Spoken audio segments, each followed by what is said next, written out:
This is Robert Clinkybeard and David Anderson with the Commercial Landscapers Podcast. We're going to take 20 minutes of your life to deliver some amazing business content from accomplished leaders to bring you value, scale your business, and better yourself personally. We hope you really enjoy the show, and I encourage you to share with your network so they can subscribe and we can expand these messages globally. We are also super excited to be supported by two brilliant sponsors. If you're tired of measuring properties, Site Recon platform fully automates measurements so you can focus on sales. So think measurements, think Site Recon. The other sponsor is Company Cam, who make it dead simple to communicate, document, and problem solve with guys in the field, no matter where you are. Company Cam brings documentation, communication, and liability protection together in one simple, easy to use app for you and your entire team. Company Cam is the only app every landscaper needs. Check it out. Okay. Hi, this is Robert Clinkybeard with the Commercial Landscaper Podcast. I'm super excited today to be joined by Kevin Kehoe. Kevin's lots of things. He's a good friend. He's been a mentor. He was a consultant to me when I had my business. But I've really enjoyed spending a lot of years with Kevin. So when he came out with his new book, which we're going to talk about today, I was more than delighted to have him on the show and talk about that book, talk about his background a little bit. So welcome, Kevin. Thanks to the show. Hey, Robert. Thanks very much. And having me on, especially talk about the books. First time, so it's kind of nice. Yeah, and that's cool. So, a little bit more about Kevin. I mean, Kevin, has been in the landscape industry for years. He's the founding member for the Aspire software. There's been obviously a lot of activity around that the last few months.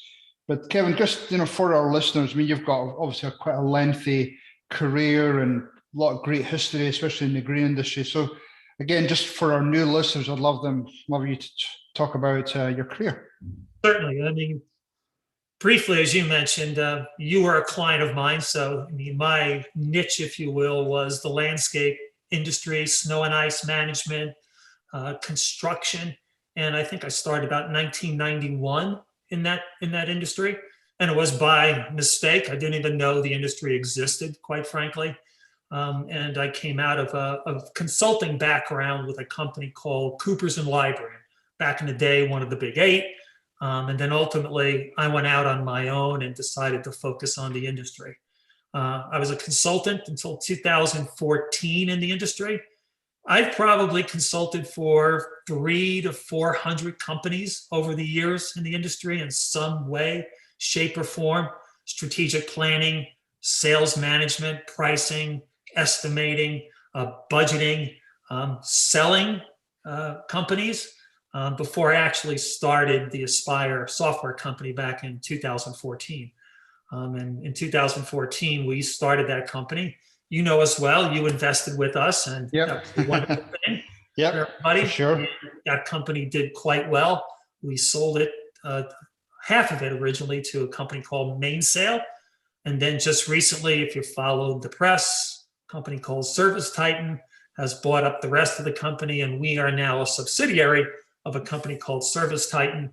And from the original 3 or 4 people, I think we now employ 130, 140 people, Robert, at the Aspire software company. Quite a story, actually. That's awesome. I love that. I love just seeing that success there. Well done. Congratulations. Thank you. The industry's been, as they say, very, very good to me.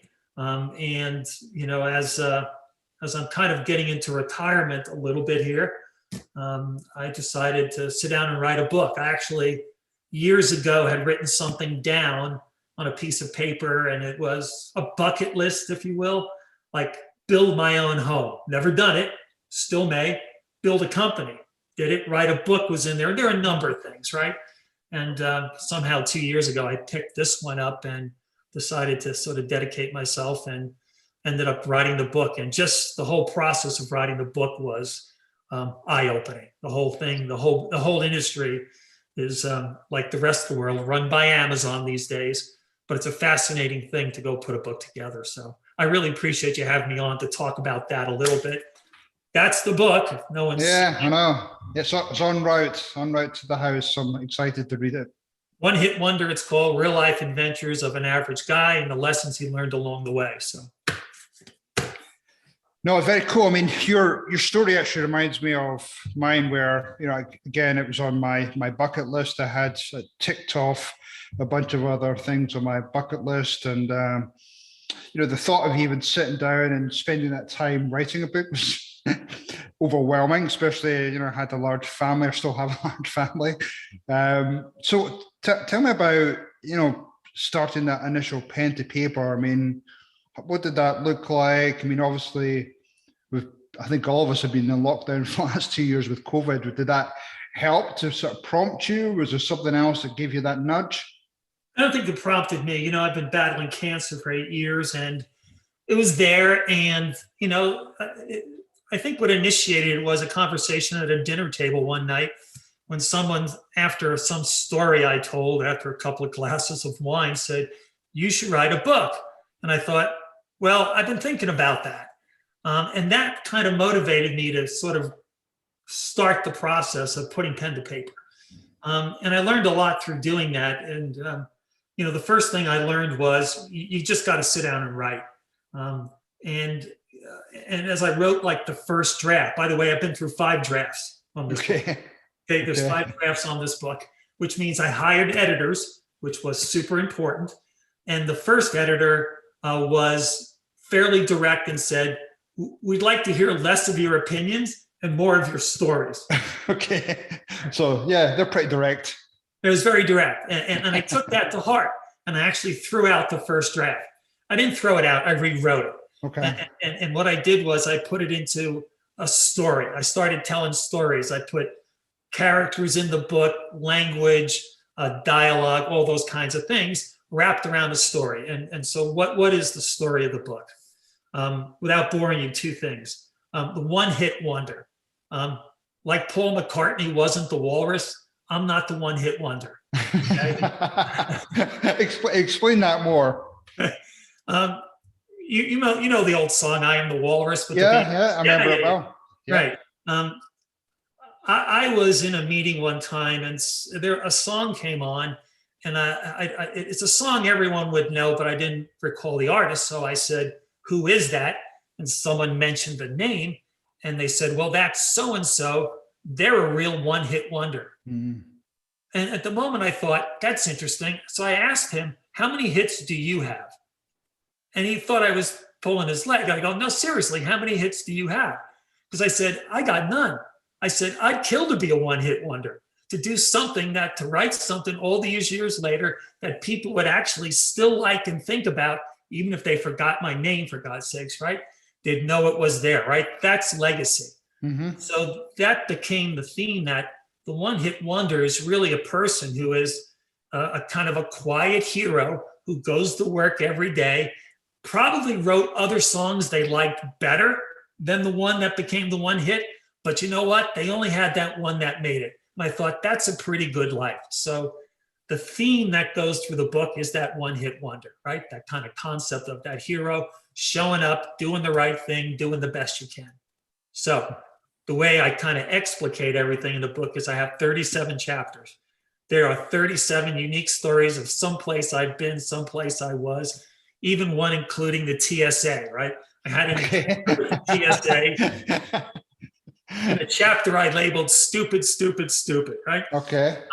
But every chapter had a story, and then like a lesson learned in that story. Like, what did I learn about people that I could apply to business, to life, to anything else that would make me a better person? That makes sense? Like, totally makes sense. I love it. My whole concept going in with the book. So if I think we talked about, you've sold over 500 copies so far, and hopefully sell, a few more copies after listening to this. But, if you have somebody that picks up the book and reads it, loves it, I mean, what are you hoping to get that person reading the book will get from the book? Well, I can tell you, we got a lot of good feedback and reviews from it. And one thing we found out, it's a page turner, is people read the book. Some have read it in one sitting. It's about 330 pages. That's impressive. That's impressive. Some have actually read it in one sitting, and it can be read in a sitting if you've got all day and nothing to do, I'm assuming, right? Otherwise, you might come back to it a couple of times. What have people said? I mean, what people have said is, it's like, I can't believe you've done all that stuff, first of all, right? And that the stuff that you learned is really good and interesting. In other words, I want people to laugh at some of the stories. I want them to cry about some of the stories. And at the end, I want them to feel somewhat inspired about their own lives, right? Just to be a little bit better in who they are, right? Not a how-to book, not really heavy on any lessons learned, but an entertainment kind of book, right? And I've had that feedback. I can't believe you did all those things. And the fact of the matter is, I did all those crazy things. So, I mean, I'm always sending out messages about, people will get in their comfort zone and not really push the envelope a little bit. But I mean, imagine reading your book, they're going to be inspired by, seeing some of the things you've done and go out and, get out of their comfort zone and do some of the crazy things you've talked about. I would hope, and I think the other, there are, let me back up one. I think that for me, and I wrote something recently on this, it was posted on some HR website, that there's always a mission. And I thought about, what's my mission? And my mission was to be a good man. That was it. In other words, my life's journey is to be a good man, right? And to be a good man, what do you have to do? Well, I got to establish some values that I think are fundamental to how I act anytime some decision comes up or some interaction with people. And then from there, you get into the Leroy Jethro Gibbs NCIS world, right? Where you start creating your own rules about dealing with people. Because dealing with people is a nightmare, right? Whether it's in business, family, anything else, it can be a nightmare. And so I developed these simple rules of thumb just by making mistakes in life that are really the 37 rules in the book, right? These sort of, every chapter has one, about life, little things. And to me, that's the most important thing. I'm still learning, right? The book isn't the end. I'm still writing new rules all the time about dealing with people, right? Like one is no good deed goes unpunished, but you do good deeds anyway. Mm-hmm. Another one is you will get thrown under the bus. But you know what? You don't hold bitterness. You move on. Mm-hmm. There's a number of these sort of lessons learned in the book, because, how do I say this properly? People will potentially disappoint you more than they will surprise you at times. For sure. Right? Isn't it true? It's so true. And so you have to, in your own life, whether you're leading a business, being married, being a brother, you got to realize it's just not about you. In fact, one chapter is called that, right? We all work for someone. It's a lesson I talked to my daughter about really early on in life. And the simple story was, I think she was 7 years old and I was a single parent. You probably remember this going back in the day. Yeah. And we used to make dinner every night when she was with me. And so one night I said, honey, let's get ready for dinner. And she says, no, I'm busy. I'm like, well, we got to get ready for dinner. And she says, oh, I'm doing this. I go, well, put it down for later. And then she says, you're not the boss of me. I'm like, oh, okay. Like I knew this day was coming at some stage, but 7. Yeah, okay. I know. That's pretty early. Age is coming. So I said, okay, I can turn this into a fight or I could do something else. So I said, honey, go into this office and get that flip chart paper I use in my consulting practice, and let's bring it in and put it on the refrigerator. And I said, we're going to draw a picture here. And so I said, you remember what your dad does for a living? She says, yeah, you're like a consultant or something. I go, exactly. And what do I consult on? She goes, I don't know. I go, I do like organization charts and I do budgets and stuff. And so she brings the paper in and I say, I want you to draw a square. So she draws a square on the paper, as you would on an organization chart. Mm-hmm. I said, draw one right under it. And she draws another one. I said, connect the two with a line.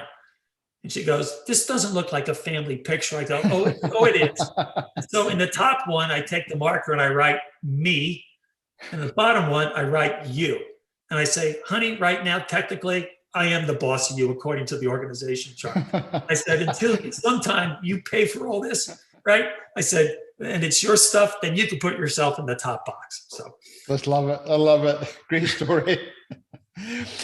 So when you were preparing for all, you said 37 chapters, life lessons. I mean, it must have been some light bulb moments. I mean, sometimes when I go back and I'll meet my friends from Scotland, they'll remind me about some stories that, you know, maybe it's just the old age kicking in, that I'll be reminded about some great experience or something that happened, and I start laughing away. I mean, tell me about, you know, one or two things that just, as you were going through your research and digging back into your memory bank, but some of the things that came up and, you know, either brought some great joy or great memories or just some type of life lesson or transition. Love to hear that. You know, writing the chapters was great after I got the advice on that first edit go around, because I really put characters and dialogue back into the stories, and it brought the people to life, I think, and it made the stories real and funny and exciting, or it'd make you cry, right? And so just writing it that way and doing that helped me remember some of these events at a much deeper level. In fact, I've had a lot of my friends who have read the book call me up and go, how come this story didn't make the book? And I'm like, I don't even remember that happening, to tell you the truth. So is this book number 2? So, I mean, when I started it, I mean, I just thought of the stories that were my favorites. Right. Things I remember. There were moments, you know, there was this moment where we wanted to just fix the deck on the back of our house, and we live in an HOA.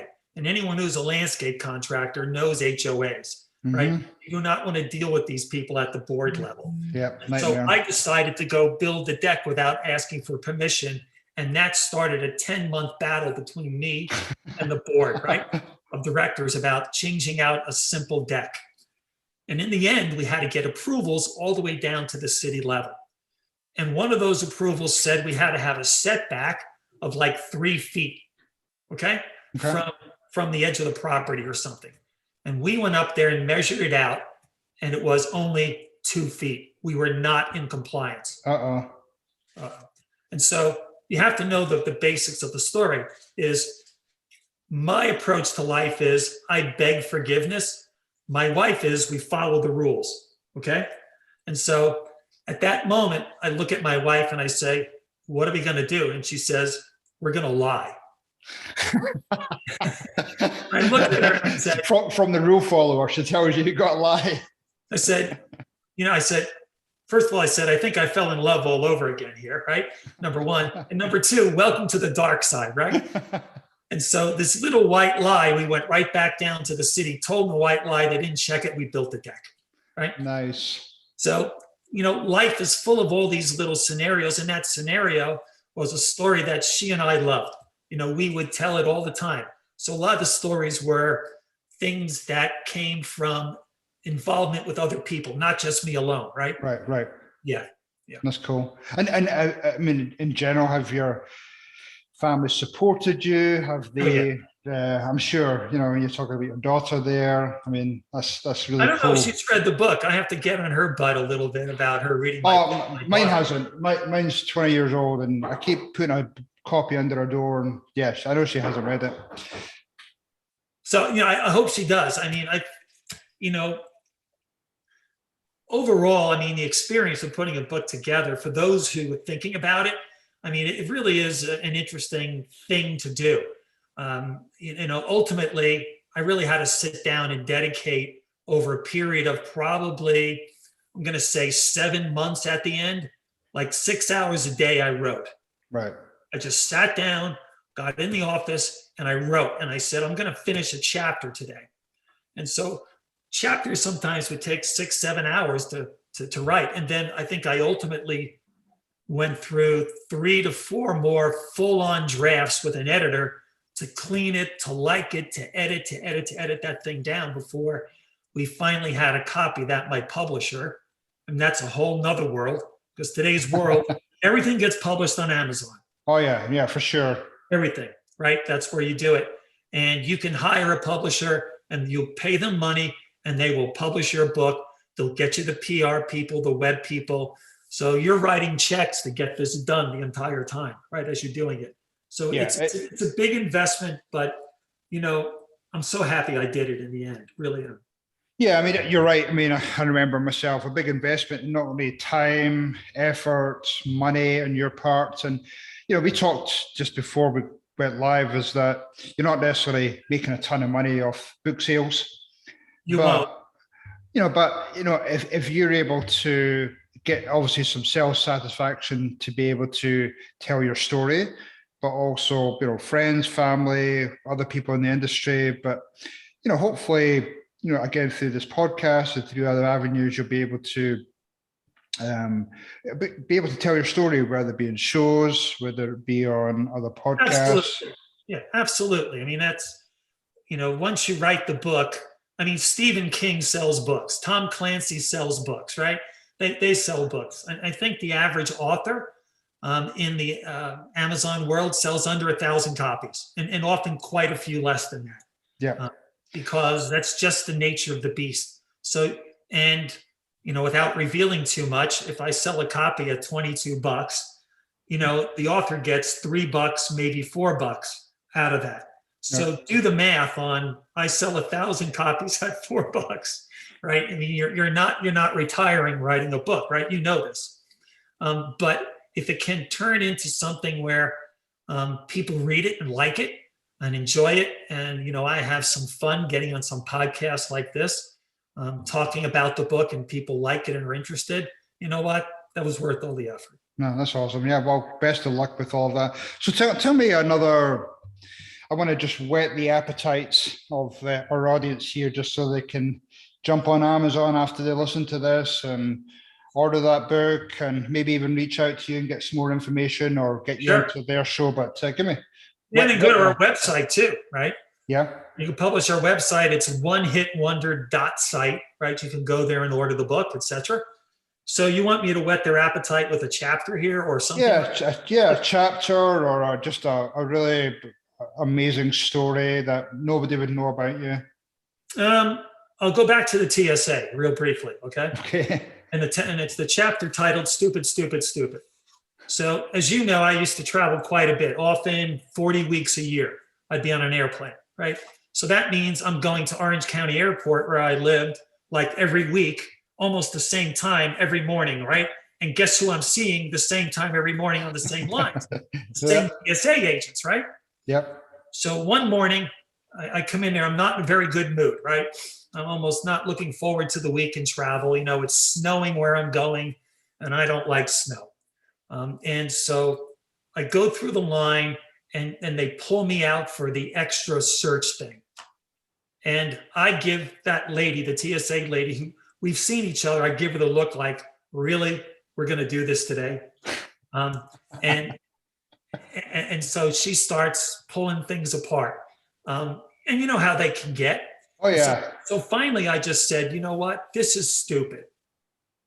And she just gets completely bent out of shape. And she looks over my head a couple of rows over to, I guess, what her boss is on another line. And she's trying to get his attention, waving at him, right? Finally gets his attention, and she's shouting now, right? There's people here, right? Trying to get to their airplanes. He said, "This is stupid." And her boss does this. Like, it's not illegal. You can say whatever you want. It's not illegal, and I'm pretty busy here. And so it comes back to us, and she and I, and she looks at me, and I look at her, and before she could say anything, I go, "Stupid, stupid, stupid." She must have been ready to hit She you. was furious. She tore the whole thing apart. But Robert, here was the whole point of the chapter. I came in there in a bad mood. And by the time I left, I was in the best mood ever. It was like, you know what? I think I made her day, and I made my day, and everyone else around me had a great show going to the airplane. I love it. That's a good story. I love that. So, Kevin, how do people, I mean, you mentioned your website, and you obviously mentioned your Amazon as well. What other ways can people get hold of you if they want you to get you on the show? If you want to be able to do some type of website again is the best place, right? If you go to the website, you can put in a request there, and that's onehitwonder.site. And everything's there about the book, the author. If you want to do something, get me on a show and chat about the book or something, that's the best way to do it. Okay. Also, my email, I'm an old-fashioned guy, right? So Kevin Kehoe at me.com works too, right? Cool. Awesome. Any parting words for my audience? Obviously enjoyed listening to you today. Parting words. Number one, Robert's a good guy. So for those of you who listen to Robert, know he's a good guy. I've known him for years, etc. And he is really generous in bringing me on his show today, having me chat about the book. He's been very good to me in the past, also had me on a show talking about my business career. And I know Robert was excellent in what he did. So for those of you who listen to him, know that he's a good guy. I hope it's okay to say this, Robert, a good guy and really, really competent in what he does. So I want to thank you for giving me this opportunity today, Robert. So. Well, thank you. I'm blushing here. Okay. I'm blushing. So. I'm being honest. Okay. Well, thank you. Well, Kevin, as always, it's great to see you. Hopefully you continue your path to recovery. I'm so excited you bought your book. I'm excited everything you've done with the Aspire. So, and I look forward to keeping in touch with you. Next time I come out to Cave Creek, I'll call you. Say hello. Yes, please do. Okay, cool. Okay. Thank you, Kevin. Have a great day. Thank you, Robert. Okay. You too. Bye. Bye-bye. Hopefully that was pure dead brilliant for you today, and we've got some great takeaways for your business and your personal life. This is Robert Klinkenbeard along with David Anderson, and we'd love to get you and your friends to join us on our journey. 2 quick things before you go, listeners. Check out our website, thecommerciallandscaper.com. You can subscribe, you can share with your friends, but more importantly, check out our sponsors. We have Site Recon, who are going to help to capture measurements on your property and create a really streamlined process. And we have Company Cam, who make it dead simple to communicate, document, and problem solve with guys in the field, no matter where you are. Thanks, everyone. Cheers.